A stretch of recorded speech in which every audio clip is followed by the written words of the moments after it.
আহা, যদি জঙ্গলের রাজা হওয়া যেত। সিংহটা তো শুধু গর্জায় আর হুকুম দেয়। শিবা, রাজা হওয়া এত সহজ নয়। তার জন্য সাহস, জ্ঞান আর নেতৃত্ব লাগে। হুঁ, আমি যদি একটা কৌশল চালাই, সবাই ভাববে আমি রাজা হবার যোগ্য। চিনি ভাই, শুনেছ সিংহরাজ নাকি হিমাল হাতির সাথে লড়াইয়ে হার মানছে? সিংহ হারে?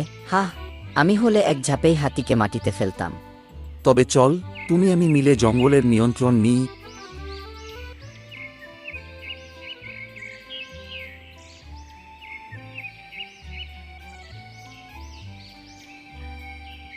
বরুণ ভাই, শুনেছ সিংহ হিমাল হাতির কাছে মাথা নিচু করেছে? কি বলিস? রাজা যদি দুর্বল হয় তবে আমিই রাজা হব। সবাইকে একে অপরের বিরুদ্ধে লাগিয়ে আমি হব রাজা। শিয়াল সবাইকে ভুল তথ্য দিয়ে যুদ্ধ বাঁধানোর চেষ্টা করছে। আবার শিয়ালের চালাকি, এবার শেষ শিক্ষা দিতে হবে।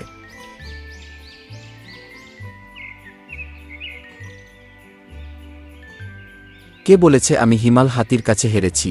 শিয়াল বলেছে। আমি তো শুধু খবর পেয়েছিলাম। এই সবই ওর বানানো, যাতে ও সবাইকে ঘুরিয়ে নিজে রাজা হয়। তোমার সাজা, তুমি এখন থেকে সবাইকে খাবার জোগাড় করে দেবে, আর দিনের শেষে হরিণের সঙ্গে থেকে বনের শান্তি রক্ষা করবে। আমি আর কখনো এমন করব না। তুমি চতুর হতে পারো শিবা, কিন্তু রাজা হতে হলে সৎ হতে হয়।